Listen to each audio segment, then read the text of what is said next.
আসসালামু আলাইকুম প্রিয় বন্ধুরা, আবার ফিরে যাচ্ছি। নারীর সাথে অনেক সময় কাটিয়েছি, কথাবার্তা গল্প করেছি। তারপর আবার ফিরে যাচ্ছি আমি আমার গ্রামে, আমার বাড়িতে। আমি বলেছিলাম না, এক রাস্তা দিয়ে যাব, আরেক রাস্তা দিয়ে আসব। এটাও কিন্তু আরেকটা রাস্তা। যেখান দিয়ে যাচ্ছি এখান দিয়ে দিনের বেলায় আমরা হাঁটতে পারতাম না, ভয় পেতাম। অনেক আগের ঘটনা। আর এখন কি হয়েছে তা আপনারা একটু একটু করে দেখুন। চলতে চলতে চলার পথে এক মামার সাথে দেখা হয়ে গিয়েছে, যার সাথে অনেক সময় কাটিয়েছি। আবার দেখা যাচ্ছে মামা সব সময় মজা করে আমার সাথে। মামা জানে আমি এইসব ভিডিও করি। তো মামা খুবই আগ্রহ এবং ভালোবাসা নিয়ে এগিয়ে এসেছে। বলল যে ভাগিনার সাথে একটুখানি কথা বলি বা ভিডিওতে আসি। মামা বলছিল সবাই সাবস্ক্রাইব করে দিবেন বা আমার ভাগিনার পাশে থাকবেন। তো আসলে মামা অনেক ভালোবাসে, অনেক সম্মানও করে।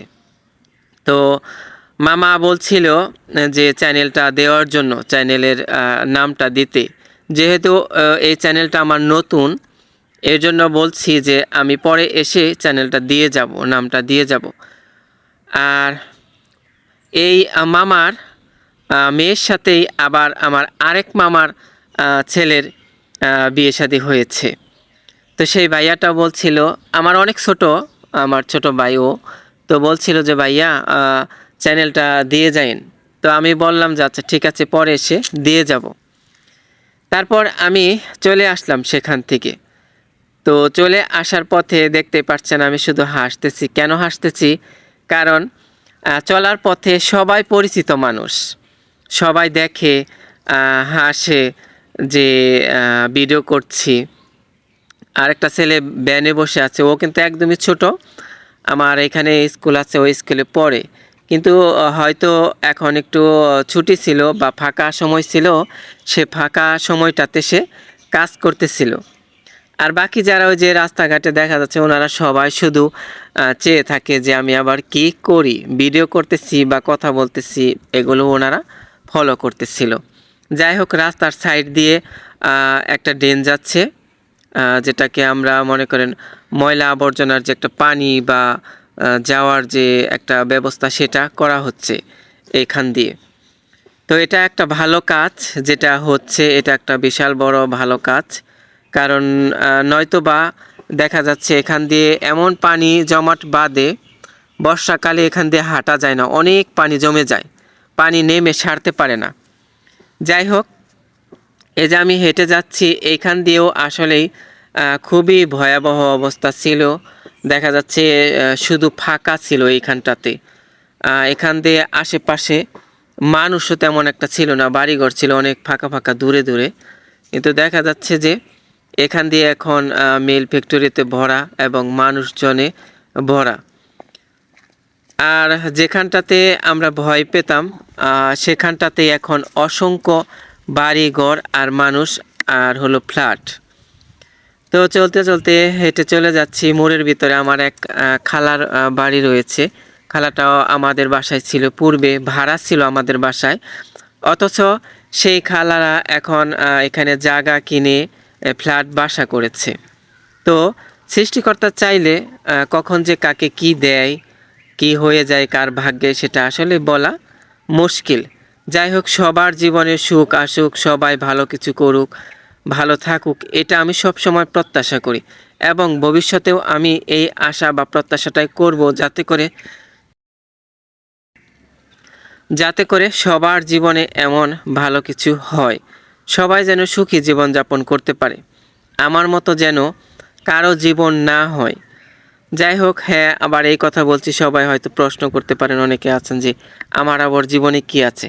হ্যাঁ আছে ভাই, আমার পার্সোনাল লাইফে যে কি আছে সেটা হয়তো বা আমি যদি কখনো সফল হই আপনাদের ভালোবাসা পেয়ে, তখন হয়তো বা একটু একটু করে আমি বলবো। যদিও অনেকেই জানে, আমার পেজের মানুষগুলো সবাই জানে। ইউটিউবের মানুষ, এটা তো ইউটিউবে একদম নতুন চ্যানেল, এবং যে আইডিতে ভিডিও যাচ্ছে এরা অনেকে আছে হয়তো আমার আত্মীয় স্বজন বা পাড়া প্রতিবেশী এলাকারই মানুষ।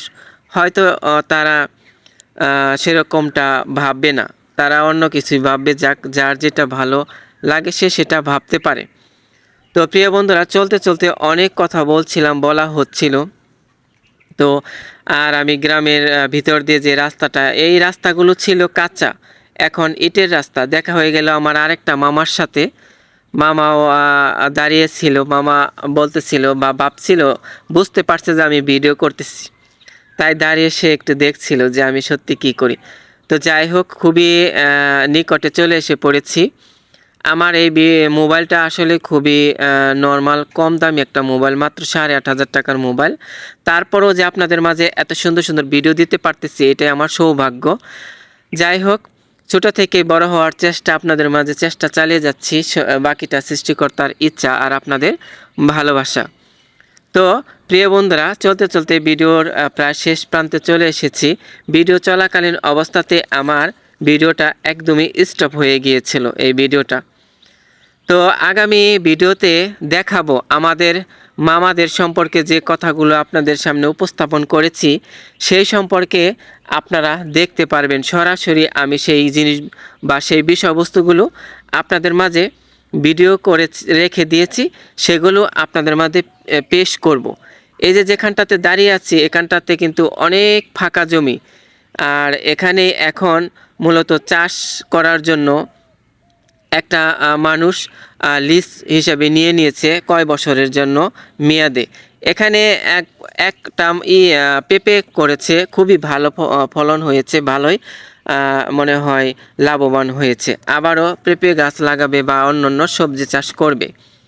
যাই হোক, যে কথাটা বলছিলাম আপনাদের মাঝে আমি উপস্থাপন করব, হয়তো আগামী ভিডিও থেকে দেখতে পারবেন। পরপর অনেকগুলো ভিডিও দেখবেন। আমার এক একটা মামা আমাদের জন্য কি পাঠিয়েছে বা কি সত্যিকারই কতটুকু আমাদের ভালোবাসে না বাসে, সেগুলো আপনাদের মাঝে অবশ্যই আমি তুলে ধরবো, দেখতে পারবেন। তো সবাই ভালো থাকবেন, সুস্থ থাকবেন। দেখা হবে নতুন অন্য আরেকটা ভিডিওতে। আমাদের মামাদের ভালোবাসার যে আদর স্নেহর যে একটা বিষয়বস্তু, সেগুলোই আপনাদের মাঝে তুলে ধরবো। আপনারা নিজেরাই বুঝতে পারবেন আমাদের মামারা সত্যিকারই কতটুকু ভালো মনের মানুষ।